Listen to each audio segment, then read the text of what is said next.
Joining me now with reaction, Ben Shapiro, editor-in-chief at dailywire.com and editor-at-large for Breitbart News, and Nomiki Konst, founder and executive director of the Accountability Project. All right, so at the beginning, I just want to separate, for the purposes of this discussion, what's happening at the University of Missouri on the race front, which is very charged, and you can understand some upset over what's happened with the race issues. Separate that for today from call the cops on this campus if someone hurts your feelings. If someone hurts your feelings, and that woman at Yale yelling at the professor for saying, I think Halloween costumes should be allowed and we shouldn't be censoring them. How do you sleep at night? I'm going to leave. Good, go. I mean, I look at that. You tell me, Nomiki, because you're going to defend these people. Of course. I look at that and say, I can't wait for my kids to get out there in the world against these people. I can't wait. Well, they're going to kick some. That's my reaction. Am I wrong? Well, okay, to be fair, these are not administration, these are students. These are 20-year-olds who are reacting, and it's a very racially charged environment. You know, words matter. And so when that letter was sent on behalf of an administration official, somebody who's supposed to represent the students, to create, you look at the documents that Yale sends out, the application documents, and it's all about having an inclusive community. This guy was defending Halloween. Well, he wasn't defending Halloween. He was defending being offensive to a community of people that are being marginalized. I mean, 7% of the Yale... He was saying if you want to go as Tatiana, the frog princess, you should be allowed to. No. He was acknowledging that someone who shows up in blackface, it's okay, it's a joke. And you think that should be banned? You should, Halloween, that should be banned. And what if you want a guy who wants to dress like a girl? Should he be banned? Listen, there are the stereotypes. There's plenty of stereotypes that we have changed over time. Things that would now be totally unacceptable. We had this debate about things gender expression would be offensive if you want. So a guy dressed up as a female nurse. That's not for white people to determine. That's not. These things are not for the people who are doing it to determine. It is for those who feel hurt. If you feel hurt, that's fantastic. I hope you have young kids like just exactly my kid's age. Ben, you take it. I understand the offense. I understand you go to the race place and all that, what happened with the swastika. But you can't wear the Halloween costume you want unless no one finds it offensive.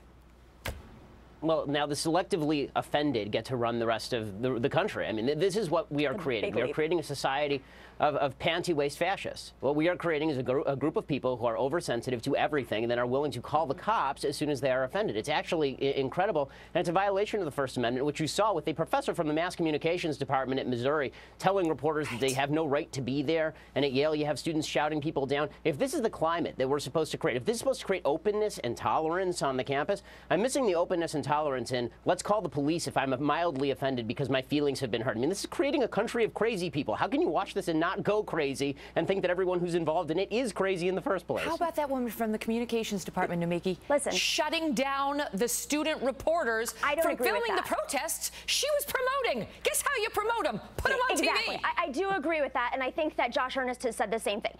There's a very thick line between being politically incorrect and being racist, and words matter. So when a community of people that has been perpetually marginalized at institutions across America over history feels offended, we should acknowledge that. And I think that these protests are a reflection of a community of minorities that feel unacknowledged and not respected. And so, Ben, I read your article today, and I was shocked by the language you used.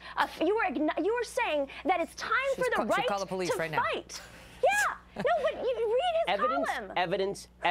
Evidence. All this is screaming and feelings. How about like a shred of evidence, even for the incidents that actually happened at Missouri that drove this? Really? Where was the police report exactly when it came to, for example, the first N-word incident that led all of this? There was no police report on any of that. In the second incident, at the N-word at the University of Missouri, the administration investigated, and the kid's under investigation. In the third incident with the cop car, let me just ask you this, because we're short on time.